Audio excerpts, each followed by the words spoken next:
Hello, everyone. Hello, everyone for who is watching us, who is being with us. It's the second day of this IBC show, so thank you very much for Maxon organizers to having me. It's really a pleasure to showcase something that's a little bit different talk, I guess, than what usually is on in a stock for presenting the software possibilities. So I will talk a little bit more generally about concept design, what's that, and why is that so important in the production pipeline, and how do I see the future of that. So let's start. I'm a concept artist for movies and for games. As you can see, there's a list of the titles that I have worked on. It's still like an ongoing list, but just for some of you who might not be familiar with what I do, I was doing designs for Maze Runner, Assassin's Creed, King Arthur, Destiny 2, and many more of those titles. And hopefully, it's coming to be even more in the future. So at the very beginning, I didn't actually start as a professional concept artist. Like a couple years ago, I wasn't really sure what this position or what this industry is all about. So how did I start is the good question, because I was always happy to draw things. I was always happy to have like and handle my pencil and paper. So I was somehow just dragged by creativity and creative process, and super inspired every time that I see some new cartoon or see new animals, or just listen or read about the history. Actually, my subjects were changing across the years. So it's all started with Lion King, of course. I was super inspired by it. When I was 3, my aunt was actually gave me a copy of VHS with Lion King, and it was super inspiring to me. So I really wanted to draw my own scenes out of the movie. I was watching this movie countless times, and my passion for animals kept growing. So later on, I of course was inspired by dinosaurs, like like most of the boys. So I was drawing this like more dynamic, crazy scenes with dinosaurs injected into the composition. Of course, kept on doing animal stuff, so the lions still. And since I live in a city of Gdansk, it's by the sea in Poland. It has a very beautiful architecture, a lot of also Gothical and Romanesque elements in this architecture. So I naturally felt a little bit more inspired by the not only the nature or animals, but also architecture. So maybe these days in my works, it's reflecting that I do mostly environment designs. So this is actually my first painting for my first girlfriend ever, when I was like 13 or something. And of course, the passion to animals kept on growing. And in 2004 or 2003 or 2005, I don't remember. There was a contest on QuakeCon or Quake website that the developers from ID Software were looking for like designs of the new fractions for the army of the enemies for the game. And I was actually really inspired by their games, and just try to kind of design some new fractions on my own. So this is actually how it started in terms of like coming up with ideas for myself. And in the meantime, I was still very interested in World War II. So when I'm interested in the subject, I just study that like deeply, like I mean deeply. So there's books, movies, documentaries, all those things. So like the subjects were changing across the years, and this was actually one of the scenes that I was drawing from Stalingrad. So it's just many drawings every week, usually very gory but very realistic in a way. And in 2006, 2007, I bought my first tablet. So I actually switched from like a paper and pencil to digital medias. And I was super inspired at the very beginning by a Polish illustrator, Polish concept artist, Marek Okon. And he was doing those like sci-fi, very complex scenes, very complex illustration, very complex concepts. And he always says like he spends like 20, 30, 40 hours per one piece. And I said like, yeah, if he can do that, I can try to do that as well. And I was spending that amount of time on my pieces, but of course they look like shit still. So I knew that I have to practice more. And in 2008, maybe there was some sort of like small breakthrough for me because I started to feel a little bit more of what's the depth, what's the scale, what kind of design elements I can put into how to build the mood and have like a little bit more depth in the composition. So this was some sort of like a, thing that started to enrolling for me. But yeah, at the time I was actually wondering what are my options for education, since I had no money basically to go to like a Gnomon school, which is like 20 or $25,000 per year. Our center the same, and FZD in Singapore, of course. So my depression level went super high, 1,000 or even more. So, but I just decided I'm not gonna give up. I'm not gonna get demotivated anymore, and kept repeating to myself that hard work has to pays off. So with time it pays off, and it paid off. So I started doing those daily speed paints on Facebook group. It's for art related people, for concept artists, and there are a given subject every day, and you have to sketch for a given subject per maximum 30 minutes. So it's like a limitation. No photos, just brushes in Photoshop. So I was super inspired because the subjects were very various, and I could actually study different situation of light, different situation of mood, and I was actually, trying to learn how to be efficient with my brush strokes and how to efficiently build a composition, which was actually a very good lesson. So it lasted since 2014 till 2016 when I actually got into professional industry. So I had like 2 years of like every day, like no excuses, everyday practice, everyday sketching on the given subject, different subjects, as you can see, some architecture, some sci-fi, some characters, some different scenes, and a lot of different stuff that I can actually try to learn my very various approach, and also my versatility as a concept artist, because in a concept artist and concept design industry it's very important to be versatile, to be able to tackle more than just this one subject. So there were also some funny topics like a fishing time. So I came up with this idea, and like I have to be honest right now. Like when I work right now for a movie for Fox, my director's seen this picture while scrolling through my old portfolio, and he said like, we're gonna use this scene in the movie. So I just needed to change some things, but the overall composition overview is gonna look exactly like that in a movie, which actually shows me that you never know, right? What gold ideas sometimes are just those who are the oldest. So I kept on doing those stuff, but of course I didn't know where it would get me, right? And if I get like to a proper concept art industry, because I was of course doing some commissions for like boarding cards and illustrations for the clients from abroad. But it was nothing that I really wanted to do in terms of like working for movies, or when I actually got to know this industry in 2013, right before I actually started doing those speed paints.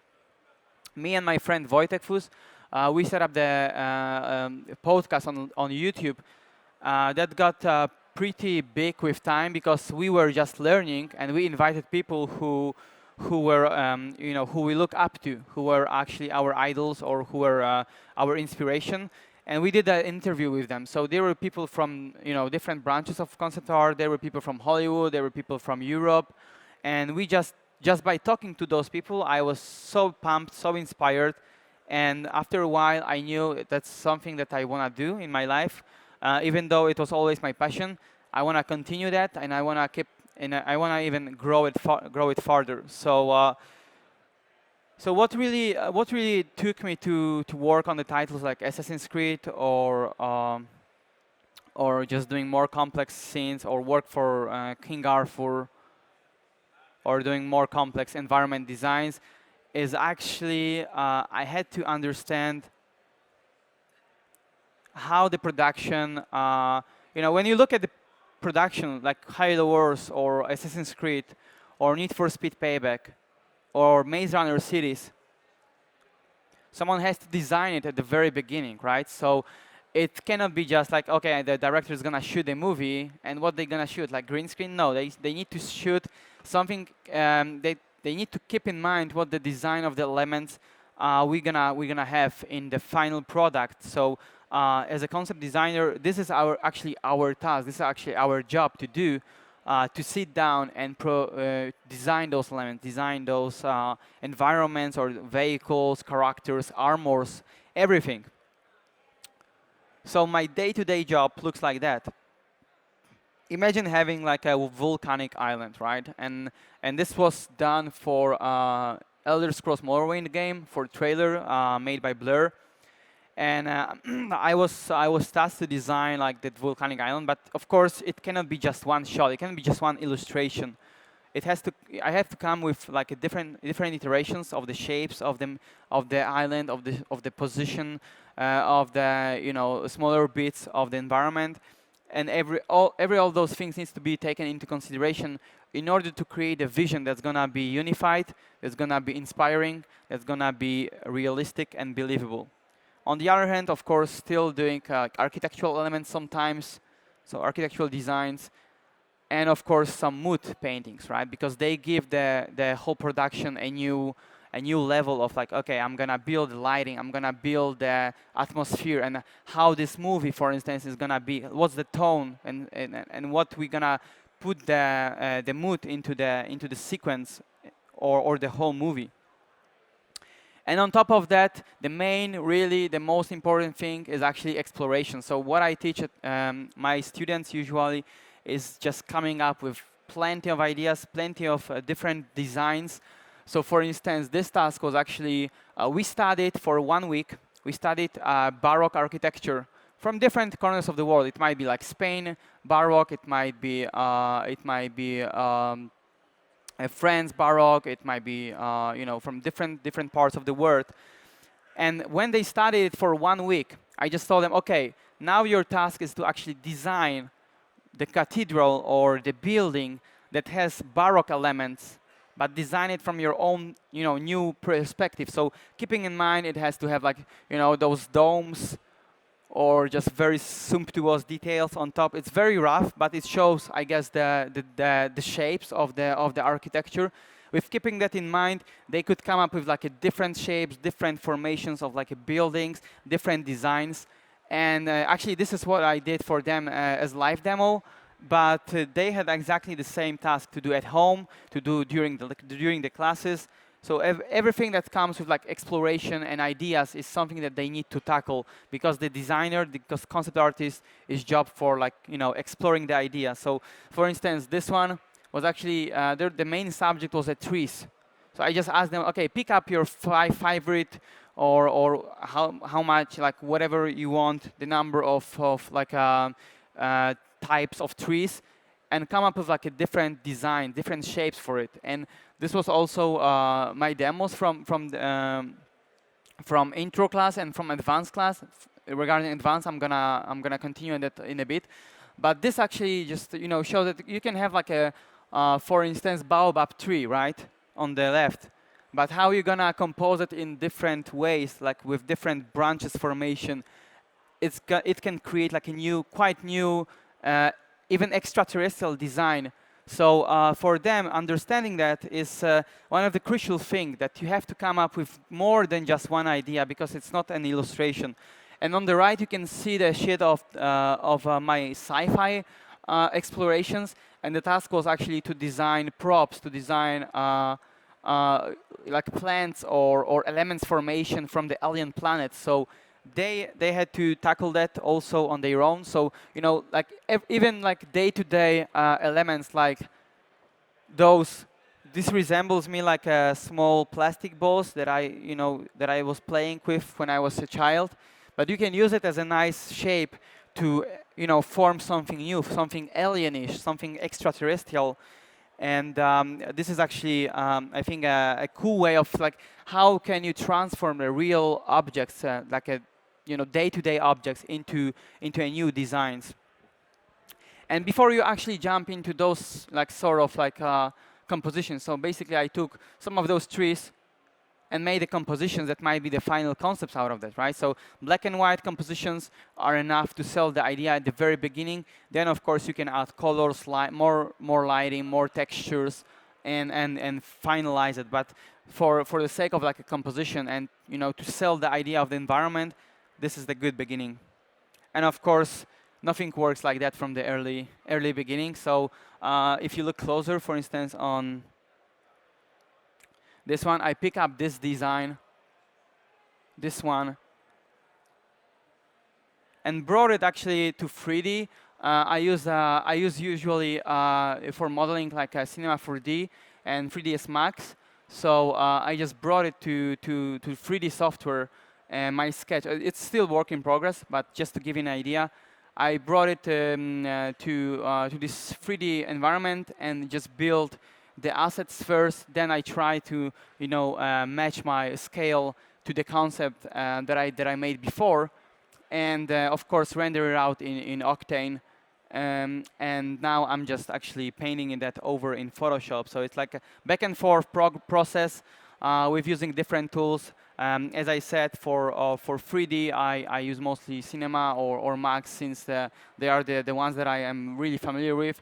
And for rendering is the usually Octane, since it's super fast and super useful for concept artists. And on the side, I also work sometimes on a concept that needs to be taken as an overview concept. So this one was made for Need for Speed Payback, and I had to design the abandoned airfield that's gonna be used from the gameplay standpoint of view.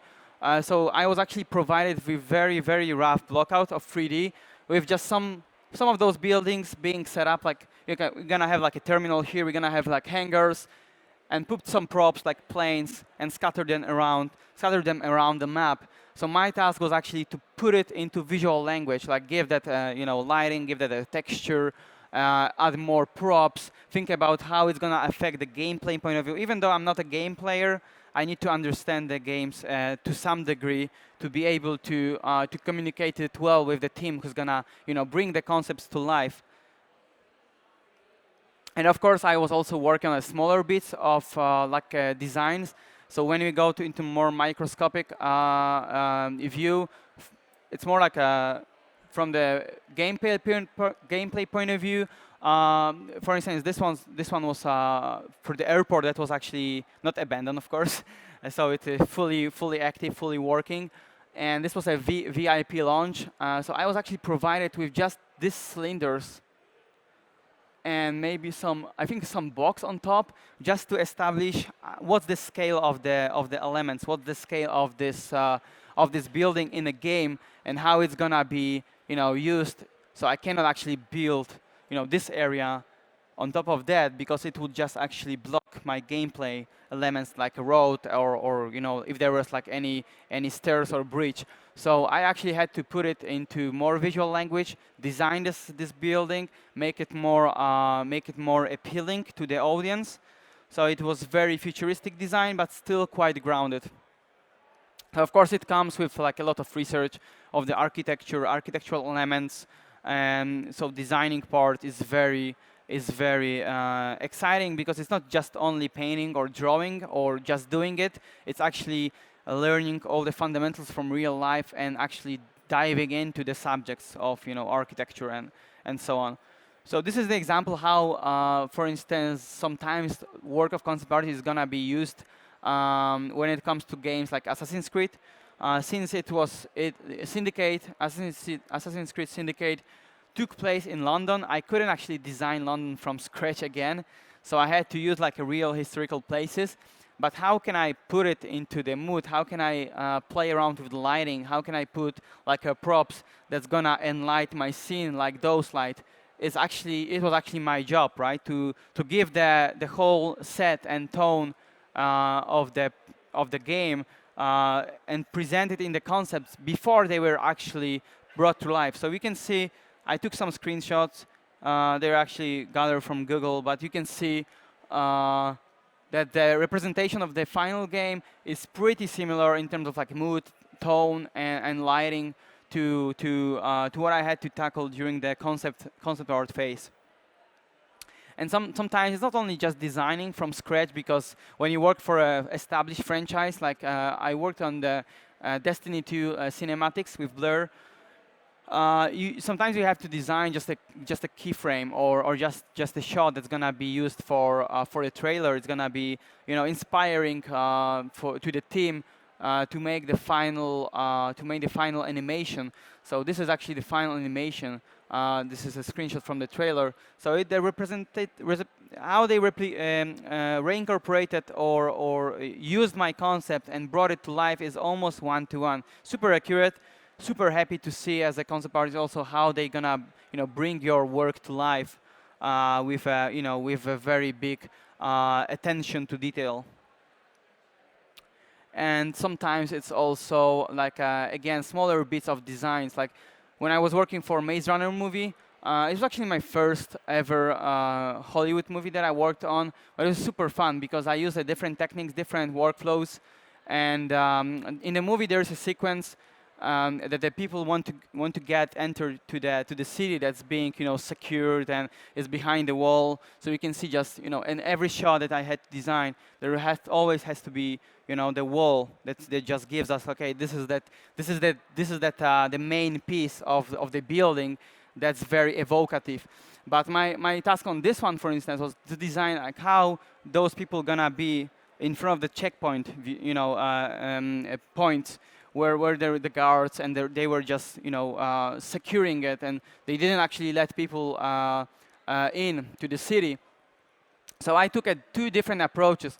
I did a little bit more military looking, more sci-fi looking design of the main terminal, of the main checkpoint, and a little bit more warfare-like. So it's like dilapidated, like kind of collapsing, old school. Just a bits of reminiscent of some old station. And actually, they went with this one, with the one on the left, because in the final movie you can see there are some elements of like very like concrete building, very blocky, very massive and solid, but mostly it's just very fragile structures that just suggest us that there is something like a checkpoint.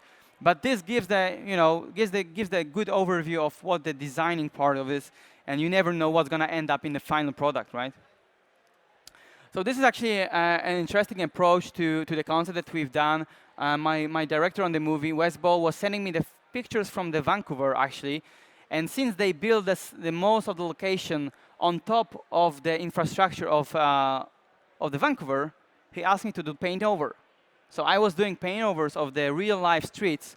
So I had all sort of like infrastructure, but put it into my own design language, adding that a little bit more sci-fi elements, like the lightings that were outlining the shapes of the buildings. Of course, it had to be the wall behind the building, because this wall, of course, just made a space between the poor part outside of the city and that sci-fi, clean city that was, also defended by military. And another example of this, the same workflow, is like this Vancouver photo. I had to bring to life as a action shot. So I added, again, some sort of like a paint over.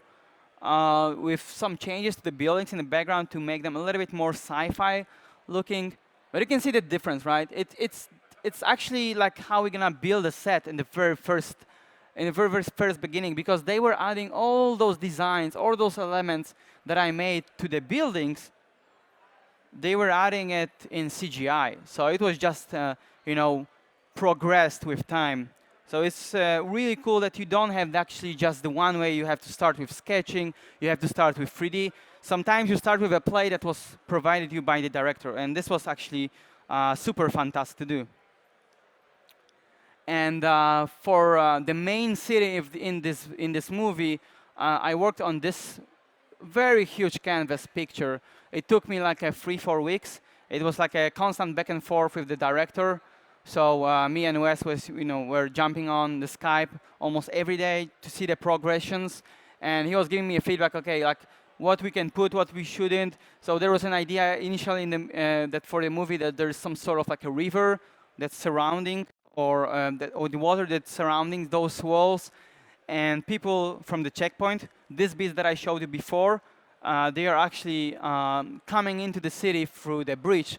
It was actually later on, I guess it was abandoned, the idea, but how did I approach the wall design? How did I approach the shapes of the city with the, with some sort of like triangle composition of the main buildings being, the highest, is really nicely presented in the movie.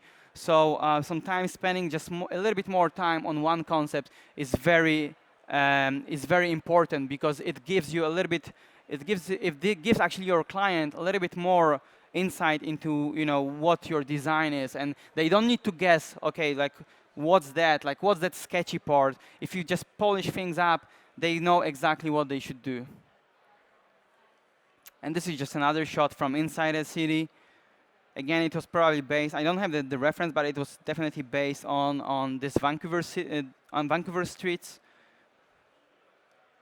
And this is the example again, how do I proceed to using 3D these days. So it's usually very simple blockout that I can do in Cinema 4D or 3ds Max or any other software.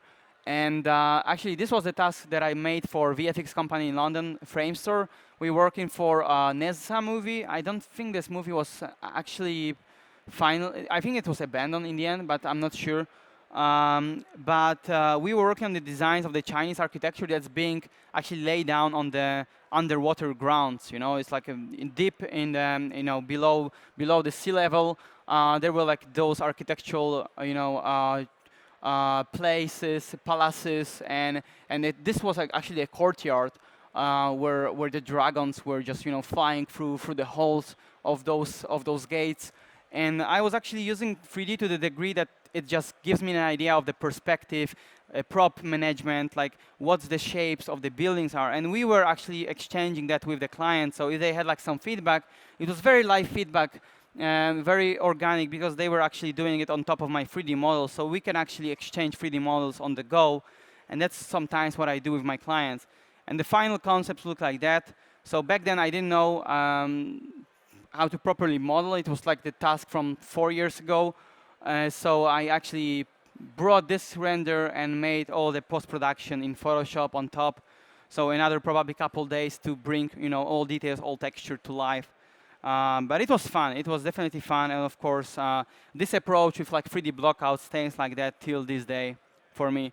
And on the side, sometimes I do a little bit more on my personal project. It's very hard these days to find the time for that, but I managed to start something with my very good friend, Mikhail Kuz. He's a great designer. He's doing the spaceship that's, we are doing the spaceship that's being interplanetary system ship that, does some sort of like exploration, expedition, discovery on different planets. And he does the design from the exterior point of view. So, the whole shape of the exterior ship is on him, but what's on me is actually designing it from the inside. So I can even like incorporate a little bit different shape language, but just of course need to be careful with the main shape of how the things are looking from the inside. But I can go crazy with like every different element. So we do both a lot of 3D on top of that, and after we get the 3D, we do also the more precise liner sketches to give us a little bit better overview, like what details we want to put into the final design before we actually do the final illustrations or final concept illustrations. So this is very interesting design process because you can design in 3D space, and it gives you more freedom to establish like what sort of like scale elements you want to use, and you can even animate that you are walking around the board inside of this ship, which is actually super great because it's something that you cannot just draw. And just coming to like educational part, I did like some mentorships and online courses like for last 2 years, and I was giving my students a task that were, that sounded pretty obvious, like just design the castle. But what I wanted them to do is like approaching the subjects from a more design perspective. So there's the there's the castle that I use, but I wanted to make it more like extraterrestrial, more ancient, maybe a race that just left some architecture on uncharted island, and I just go crazy with the shapes, go crazy with the forms, because it might be still a castle, but it's not just a representative of the castle that we see, like a Gothical or Romanesque castle that we see in normally on Google or in real life. So I really wanted to push it farther, and of course I made a very rough sketch that I brought to 3D and render it out later on in Octane.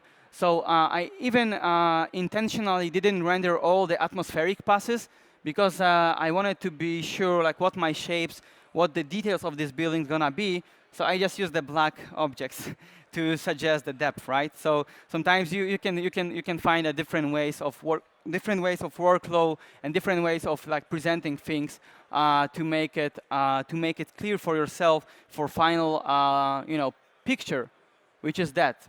So I brought it and added like another 10 hours in Photoshop, and actually use the textures and painting on top. So this was actually pretty much the process that I use these days.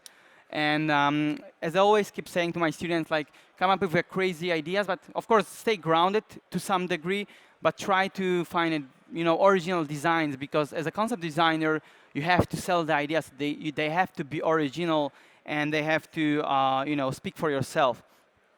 So let me show you actually the project that I work on for last month with my friend Mikkel Kus. Again, this is that school project that I believe it will be something like a future for educational part of concept art in Europe, because we don't have anything like that in Europe. So we decided like, okay, let's try to do that. And we just wrap up the summer term, which was very successful, and I hope it will be even better in the future. So let me show you the trailer. Hi, my name is Darek Zabrocki, and I'm a concept artist for films and games. Around 2 years ago, the idea was born after my graduation show in this beautiful building of Gdynia Film School. And when I was approached by the director of this place, Leszek Kopeć, he was open enough to create something that would be a first physical school for European concept artists. I'm really happy and proud to present you the project that I've been working on for the last couple months with my good friend Mikkel Kus. Even though a lot of studios and game studios are opening in Europe, the demand is growing, but the source of education is still very lackluster. Where do I actually begin as a concept artist? Where is there a place somewhere in Europe in my proximity where I'll be able to teach myself or learn from professionals how to become a concept artist? That is why we are here to take matters in our own hands and answer that question for ourselves, since we love concept design, we love concept art, and we love the education part of it. There is no better way to do it than to open an on-site physical school here in Europe. We strongly believe that on-site and physical school like that is the only way to put the students into an environment of motivation, dedication and discipline. With the amount of classes that we created, you can learn all the fundamentals and also advanced knowledge that we will be sharing with you. So it's an essential part of the process in learning curve, and we will make sure that you will be ready to become a professional concept artist in this field. Classes where people can gather and be properly motivated and disciplined in order to become a concept artist. That's why we are very excited to present to you Focal Point. Focal Point School. So basically, this is the project that I work on my site. This is like, I can of course do like always this movie stuff, this game stuff, but when you have something like your own project, it's like a little baby that you want to take care of.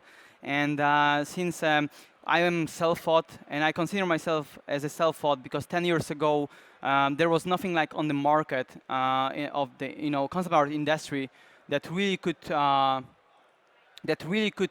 teach you what's the concept art, how to become a concept designer, and stuff like that.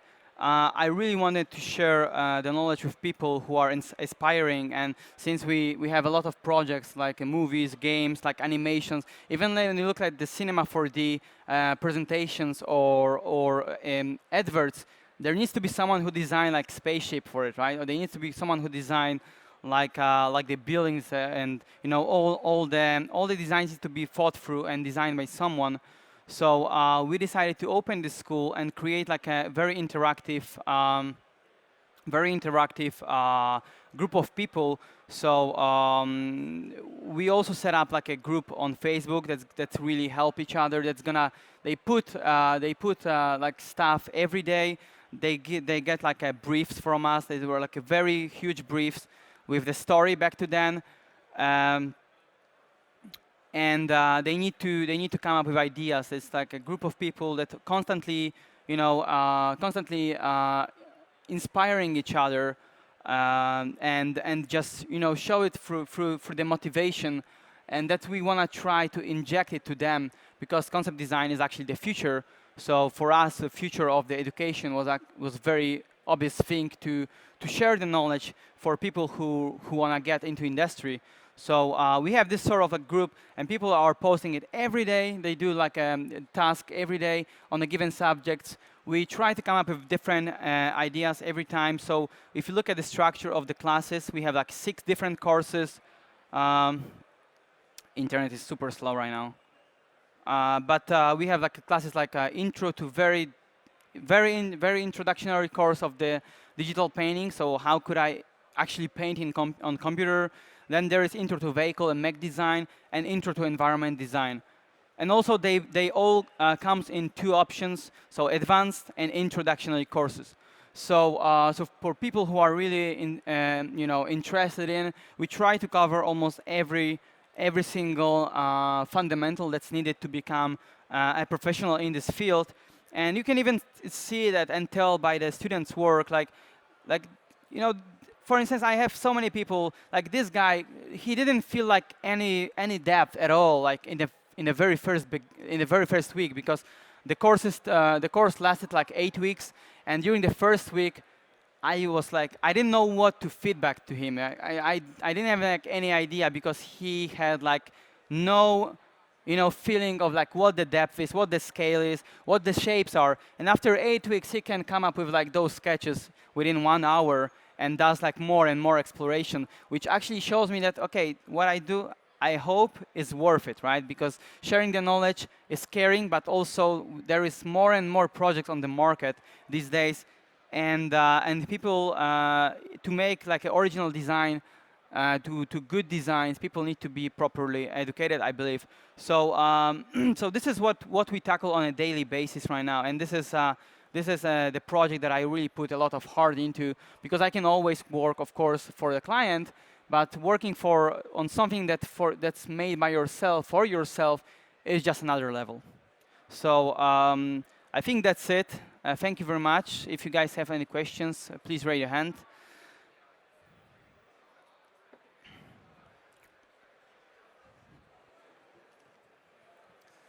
Hi, I got a question.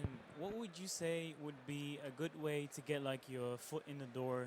Can you get louder? Just closer to your mouth. Okay. What would you say would be a good way to get your foot in the door into like the world of concept art? Definitely, like first focus on the fundamentals, because of course we have a lot of nice tools, like guys from Cinema 4D, they develop new tools all the time for like concept art. You have Blender, you have 3ds Max, you have 3D Code, you have VR right now that's growing big right now. But I see people are starting doing those techniques, but if they don't have like a proper fundamentals, if they don't even know how to draw a hand, or how to draw a horse, or what's the scale of the building, what's the perspective, what's the depth, it's hard to actually put all those important aspects of color, lighting, scale, composition, proportions into one composition if they don't know how to do that properly, and they already jump into like fancy tools like, oh, I'm gonna use free VR, I'm gonna be epic. It's not gonna work. That's why before we actually started incorporating like photos, 3D, animation, we try to nail down studies. Like we just draw, like for a first week, we were drawing cans of Coca-Cola and Red Bull for a whole week. And their task at almost like put like just another object back to that. and draw what you see on the desk.